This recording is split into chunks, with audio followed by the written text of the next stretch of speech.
Bienvenue à tous, bienvenue à toi. Aujourd'hui, on se retrouve pour une nouvelle vidéo. Donc dans cette vidéo-là, je vais vous montrer ça. Donc ici, on a l'horloge nettoyée et fonctionnelle. Voilà. Donc elle est vraiment toute neuve. On dirait qu'elle sort du carton. Donc c'est vraiment pas mal. Elle est vraiment en très bon état, comme vous pouvez voir. Voilà. Donc dans cette vidéo, on va la tester. Donc c'est vraiment pas mal comme truc. Alors... Enfin bref, donc commençons. Donc ici, on a le truc, les informations de la marque Sauter. La tension des contacts, c'est 380 volts, 15 ampères. 125 volts, 220 volts. Ça, c'est la tension qu'on peut accorder à la bobine. Ensuite, là, on a la marque, Sauter. Sauter. Propriété de l'électricité de Strasbourg, et ça, donc le numéro. Code d'utilisation 61. Donc c'est vraiment pas mal comme truc. Donc le seul problème, c'est le socle qui est cassé là en bas. Mais bon, ça c'est d'origine, ça c'est pas moi qui l'ai cassé. Tac. Ensuite on a l'arrière. C'est pas tout à fait propre. Parce que bon, les empreintes digitales, elles restent très bien collées dessus. Hop. Donc c'est vraiment intéressant comme truc. Donc ça, je vais le mettre en collection. Donc là, le numéro de série qu'on a déjà vu dans la précédente vidéo. Donc dans cette vidéo-là, on va la câbler. Donc là, je vais démonter. Ouais, donc là j'ai des outils. Hop. Ici, on a la vis. Voilà. Tac, donc je vais ouvrir ça. Et voilà. Donc là on a l'horloge. Là on a le couvercle. Avec son schéma de câblage. Donc elle est vraiment toute neuve, elle est vraiment en très bon état, franchement. La vitre et tout. Tout est vraiment nickel. Le petit cache que j'ai aussi nettoyé et entièrement refait. Donc on peut voir que c'est vraiment tout brillant. Tac. Donc là le focus. Voilà. Donc là on a l'horloge en question. Donc elle fait tic-tac. Parce que ici on peut lancer c'est comme une horloge, genre on peut... c'est une vraie horloge, genre on peut programmer, on peut la tendre comme ça elle fait tic-tac et elle tourne. Parce que quand on règle l'heure et qu'il n'y a pas encore de jus sur l'installation, on peut faire en sorte que c'est en mode manuel. Donc en gros là je l'ai de nouveau lancé. Je sais pas pendant combien de temps elle va tourner, mais elle fait tic-tac. Donc je vais essayer de vous faire entendre ça.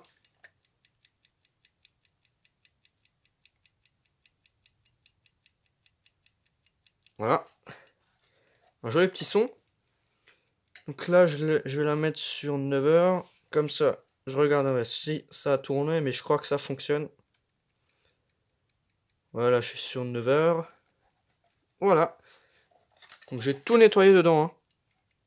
Là on a l'interrupteur que je vais essayer de vous montrer. 125, 220. Tac. Donc c'est vraiment pas mal.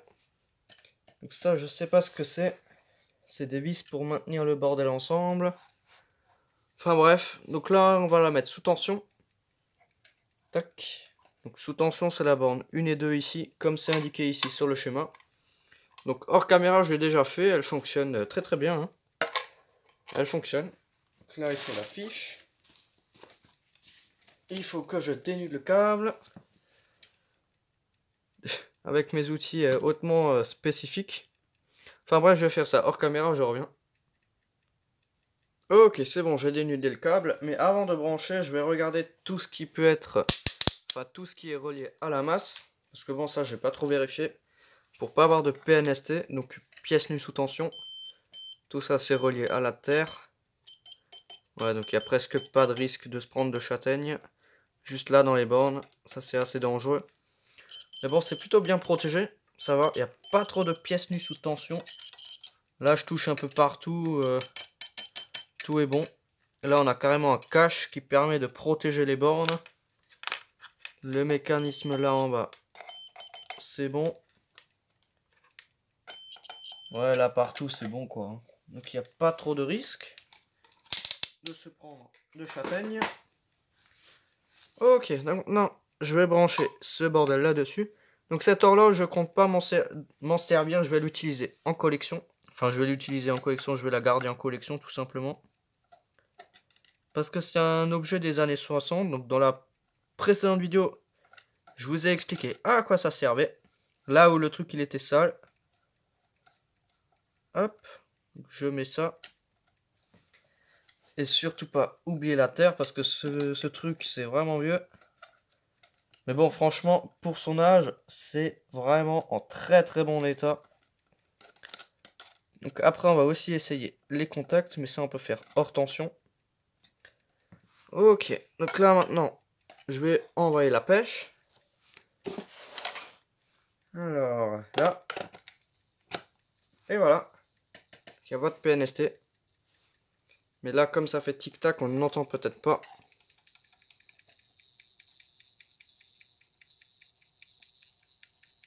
Le petit bruit de fond. Là, je débranchais. Et quand je rebranche, normalement, on entend le son. Là, je débranchais. Là, je rebranche.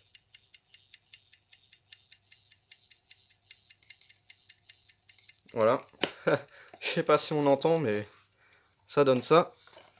Donc là, je suis sur 9 heures. Ouais, c'est un peu tourné. Enfin bref, donc là, je vais de nouveau la mettre hors tension.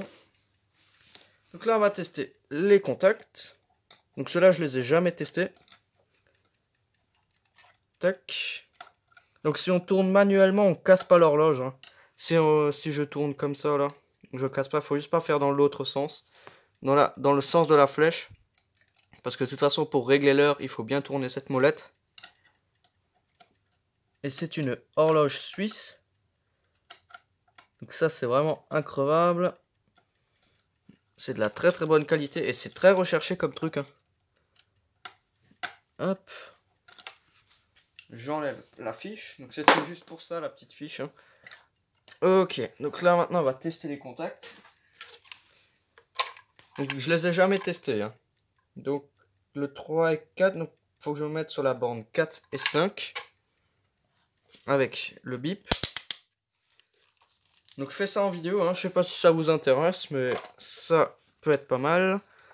Donc 4 et 5 c'est là. Donc c'est un contact qui est normalement ouvert. Donc ouvert au repos. Et là je vais enclencher le contact de nuit. Ouais. Et ensuite de nouveau l'ouvrir. Ok, donc le premier contact, il a l'air de fonctionner. Ensuite, le deuxième, il faut se mettre en 3, 6. Donc je regarde la notice, enfin le câblage derrière, là dedans. Hein. Là, il y a le câblage. Donc j'ai dit quoi? J'ai dit 3 et 6. Donc la borne 3, elle est là. La borne 6, elle est là. Donc ça, c'est le même contact. Tac. Donc là, normalement, si je tourne... Normalement, ça devrait s'enclencher, ouais. Et ça s'ouvre. Ok.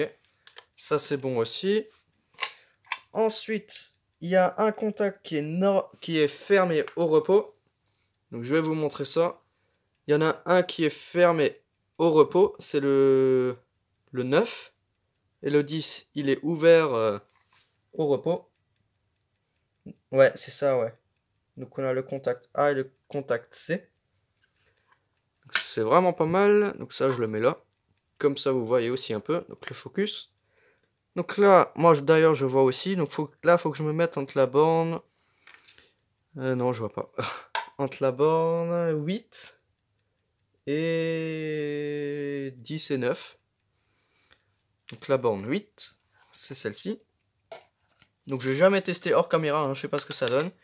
Donc là on a le contact qui est normalement ouvert. Donc celui-ci, normalement, quand il y a l'arrivée du... Enfin quand c'est la bonne heure, il devrait se fermer. Et là, on dirait qu'il se passe rien. Après, je suis peut-être mal dessus. Je vais enlever ces trucs de protection là, ça sert tellement à rien. Tac, donc j'ai dit quoi? 8 et 10. Normalement, ah, non, si je suis pas sur les bons contacts, ça peut pas aller. Donc 8 et 10, ouais, donc là je suis fermé. Là je suis ouvert. Là ça fait clac, il se passe rien. Et là il se passe rien. Là il se passe rien. Je suis mal dessus ou quoi?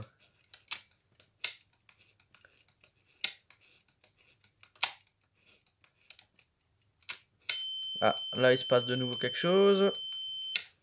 Là il se passe plus rien, ça c'est bon. Et ensuite on a le 9 qui est fermé au repos. Ouais, ça c'est bon. Donc là ça va juste casser les oreilles pendant un petit temps. Et là il s'est ouvert. Et là il s'est refermé. Ok. Donc tout a l'air bon. Tout a l'air de fonctionner. Donc là je me mets juste sur 2 heures du mat. Comme ça. Voilà. Sur 2 heures. Comme ça je vois si ça tourne. Et normalement ça tourne. Franchement cette horloge elle est vraiment en très très bon état. Pour l'âge de ce Beans, elle est vraiment en très très très très bon état. Elle est quasiment neuve. Franchement c'est vraiment pas mal ce truc. Donc il y a tout qui a l'air de fonctionner. Maintenant il faut juste encore voir si cette platine là elle tourne. Donc il n'y a pas besoin de la brancher. Il suffit juste de recharger là un peu. Donc là je me mets sur 3. Et voilà.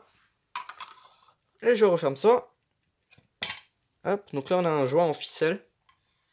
Hop, donc là je vais passer un coup de ça là dedans.